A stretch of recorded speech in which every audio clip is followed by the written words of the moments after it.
ये question series और parallel के आपस के कंपैरिजन का बहुत ही बढ़िया सवाल है, इसको करके देखते। देखो, two rectangular blocks having identical dimensions. अगर ये आइडेंटिकल डायमेंशंस है तो k और 2k वाला सीरीज है और फिर ये k और 2k वाला पैरेलल है। यहां पे अगर हम k इफेक्टिव बनाएं, अगर ये दोनों को मिला के एक k इफेक्टिव बनाएं या दोनों को मिला के रेजिस्टेंस भी एक बना सकते हैं, तो ये रेजिस्टेंस R1 हो जाएगा और ये रेजिस्टेंस R2 हो जाएगा। बट इसमें R1 R2 upon R1 plus R2 और इसमें तो आपका चॉइस है, या तो k इफेक्टिव ऐड कर लो या R इफेक्टिव ऐड कर लो, जो भी है। तो हमने इसमें मान लो k इफेक्टिव बनाया, तो k इफेक्टिव का k1 वैल्यू लिख दिया 2 k1 k2 upon k1 plus k2। जो लोग ये फॉर्मूले याद करके जा रहे हैं उनको जबरदस्त फायदा होने वाला है। 4k/3 लिख दिया। k2 का वैल्यू पैरेलल वाला सॉल्व करा तो आया k1 प्लस k2 बाय 2 यानी 3k/2। तो बोल रहा है कि अगर हम लोग एक्स एक्सिस में सेम है, टेम्परेचर डिफरेंस सेम है in both the configuration, it takes 9 second to transport a certain amount of heat.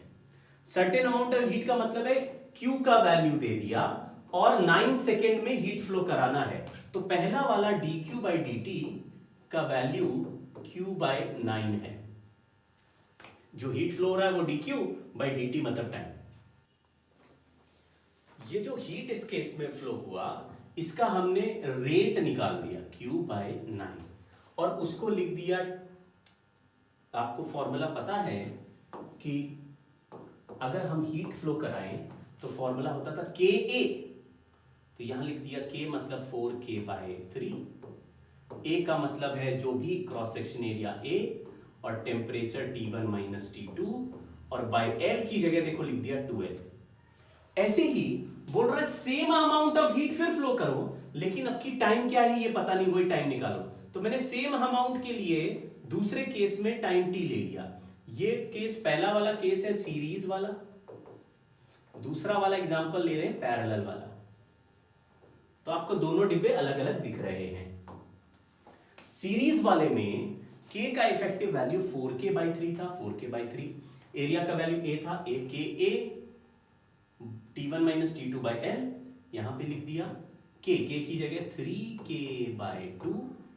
यहां पे एरिया A और A मिला के देखो, A और A मिला के टोटल एरिया हो गया 2A और यहां पे temperature difference T1 minus T2 by length L है। यहां पे लेंथ L और L मिला के 2L लिखा था, यहां पे लेंथ का वैल्यू L है तो L। अगर दोनों रिजल्ट को आपस में डिवाइड कर दूं तो Q से Q कैंसिल हो जाएगा, T ऊपर 9 नीचे, तो मैंने इस रिजल्ट को लिखा तो T ऊपर 9 नीचे इक्वल टू, अब केवल नंबर्स पे ध्यान देना, KAL T1 minus T2 KAL T1 minus T2 cancel हो जाएगा, तो ऊपर नंबर 4 है नीचे 6 है, 4/6। नीचे नंबर 6 है, ऊपर इसमें 6 है फिर 2 है, तो 6 और फिर बाय 2, तो 6 और बाय 2 यानी ये 36 हो गया और ये 8 हो गया, तो 4 से कैंसिल कर देते हैं, 2/9 आ गया। 9 से 9 कैंसिल कर देते हैं तो टाइम जो लगा वो लगा 9 से 9 कैंसिल कर दिया 2 सेकेंड, आंसर आ गया। तो हमारा जो रिजल्ट है उसको आप ध्यान से देखोगे तो आंसर 2 सेकेंड वाला चलेगा।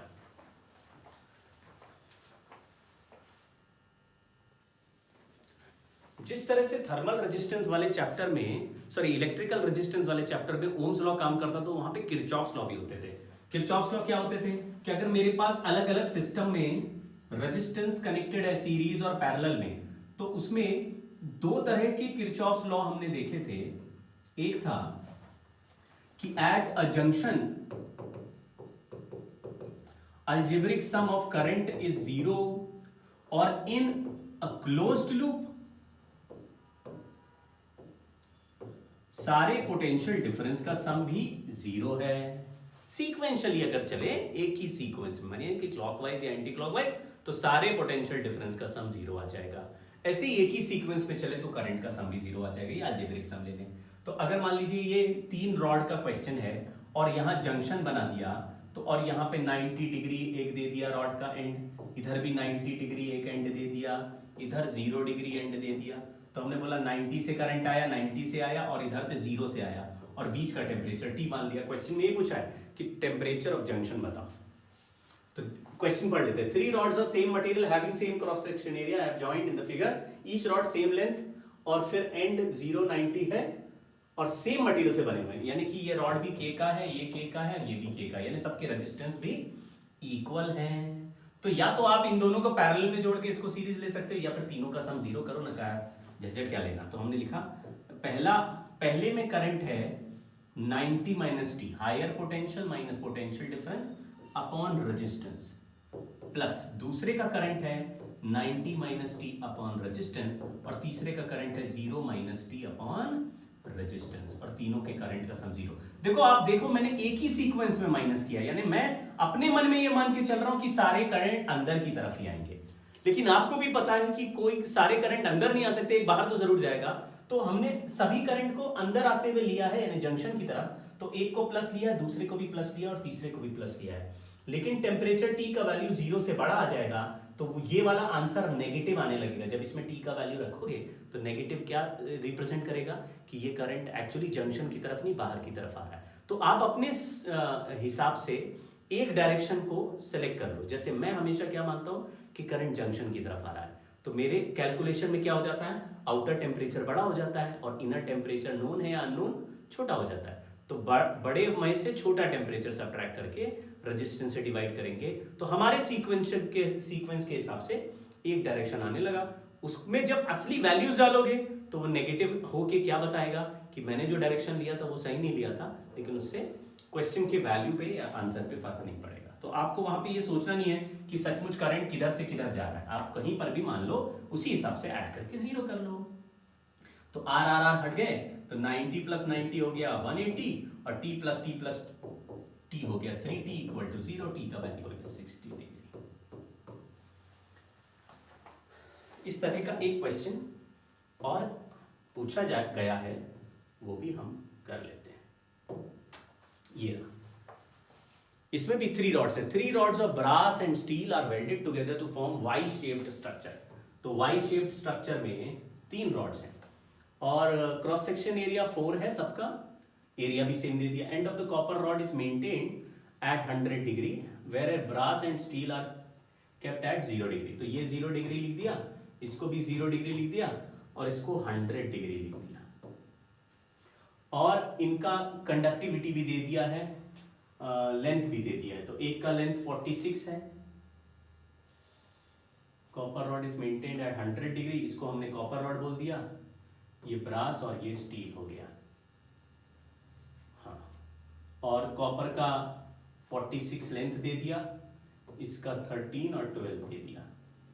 फिर इसके थर्मल कंडक्टिविटी भी देखोगे तो आपको उसी रेशियो में दिखेंगे, 46 वाले का 0.92, 13 वाले का 0.26, तो जो रेशियो है वो ऑलमोस्ट एक जैसा ही चलेगा। तो यहाँ पे 0.92, यहाँ पे 0.26 और यहाँ पे 0.12 है। तो इसका रेशियो 100 या 1/100 है और इसमें 1/200, 1/200 ऐसे है। खैर rate of heat flow through copper पूछा है तो हमको इसको सॉल्व कर लेना है। तो मैंने ऐसे सोचा कि यहाँ से बीच में टेम्परेचर क्या है ये तो मालूम नहीं, लेकिन ये पता है कि यहाँ का टेम्परेचर T है 100 है और यहाँ का टेम्परेचर अगर T मान लो ये दोनों 0 है, तो क्या ऐसा सर्किट बन सकता है कि 100 से एक रेजिस्टेंस आया और फिर 2 रेजिस्टेंस 0 में चले गए। तो ये कॉपर वाला तो R1 हो गया और फिर ये R2 और R3 ब्रास और स्टील वाले जो हैं, स्टील वाले ये R2 R3 दोनों पैरेलल में। तो हम R2 R3 को पैरेलल में ऐड कर दें और उसके साथ सीरीज कर दें तो आंसर आ जाएगा। तो R1 कैलकुलेट कर देते हैं। R1 होता है कॉपर वाला है L/K, L है 12 सेंटीमीटर बाई K है 0.12 और एरिया है 4। तो 4 लिख दिया, ये ऐसे 0 हटाया तो यहाँ पे 2 0 हो गए, 12 से 12 हट गया तो ये आ गया 100/4। ऐसे ही R2 का वैल्यू सॉल्व किया, ये हमने R3 कैलकुलेट कर दिया, ये वाला R3 है ये, और मैं अब R1 का वैल्यू कैलकुलेट कर देता हूँ। R1 है ये 46 वाला, 46 सेंटीमीटर लेंथ, 0.92 इंटू एरिया 4, ऊपर 100 से मल्टीप्लाई किया, ये ऐसे 0 कट गया, यहाँ पे 2 कर दिया, तो ये आ गया 100/8। अगर R1 100/8 है तो R2 भी 100/8 होगा, क्योंकि उसमें भी रेशियो 13 और 0.26 है, तो यहाँ 13 और यहाँ 0.26 करोगे तो बिल्कुल सेम रेट बन जाएगा। तो R1 का आंसर है 100/8 यानी 25/2, और R2 का वैल्यू है 25/2, और R3 का वैल्यू है 25। अब हमारे पास 3 रेजिस्टेंस हैं जिसमें rate of heat flow copper के थ्रू पूछा गया है। तो तीनों रेजिस्टेंस का इफेक्टिव निकाल के या तो इसमें फिर डिवाइड कर लेंगे करंट 1:2 में, या तीनों में करंट का रेशियो लेके हम यहाँ का टेम्परेचर कैलकुलेट कर लेंगे। तो ऐसे दो में से कोई भी मेथड से कर सकते हैं। तो ये टेम्परेचर T मान लिया हमने, सारे रेजिस्टेंस हमें पता है, तीनों का सम 0 करके T निकाल ले रहा है, फिर उससे कॉपर के थ्रू, ये R1 के थ्रू हम लोग करंट निकालेंगे। R1 का वैल्यू 25/2 है, यहाँ का टेम्परेचर निकाल लेते हैं। तो हमारा ये दोनों को मिला दें तो पैरेलल में R2 R3 upon R2 plus R3 is R effective, इन दोनों का वैल्यू है। तो इसका वैल्यू हो गया 25/2 इंटू 25 अपॉन 3 इंटू 25/2। तो 25/2 काटा 25/3 आ गया इफेक्टिव रेजिस्टेंस इन दोनों का। तो अब आप देखो, ये रेजिस्टेंस है 25/2 और ये रेजिस्टेंस है 25/3। यहाँ 0 डिग्री है, यहाँ 100 डिग्री है। तो रेजिस्टेंस का रेशियो के हिसाब से हम यहाँ का टेम्परेचर डिफरेंस क्रॉस कर देंगे। तो 100/100 minus T upon 25/2 is equal to T minus 0 upon 25/3। 3 ऊपर चला गया, 25 से 25 काट दिया, 3 ऊपर 2 पर, तो आया 200 minus 2T equal to 3T।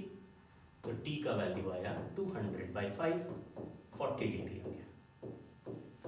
तो ये जो बीच का टेम्परेचर है 40 डिग्री आ गया है। तो कॉपर में देखोगे तो ये 100 डिग्री है और ये 40 डिग्री है, यानी कि टेम्परेचर डिफरेंस 60 डिग्री है। तो हीट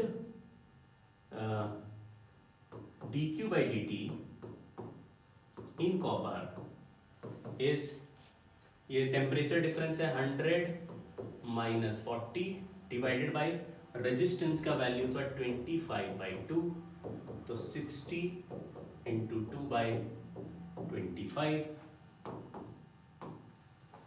कैंसिल किया, 120 अपॉन इसको 4 से मल्टीप्लाई किया और 25 इंटू 4 कर दिया, 100 हो गया। तो 480 डिवाइडेड बाय 100, इसका मतलब 4.8 कैलोरी पर सेकेंड।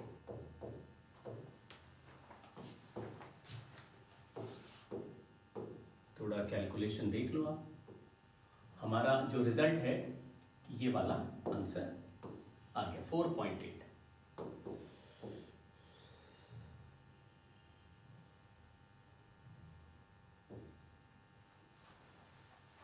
कैलकुलेशन एक बार आप चेक कर लीजिए। सॉल्विंग में थोड़ा टाइम इसलिए लगा क्योंकि ये थोड़ा सा बड़ा क्वेश्चन बन गया है कैलकुलेशन में, बट जैसे जैसे सॉल्व करते जाएंगे हमारा स्पीड तेज होता जाएगा।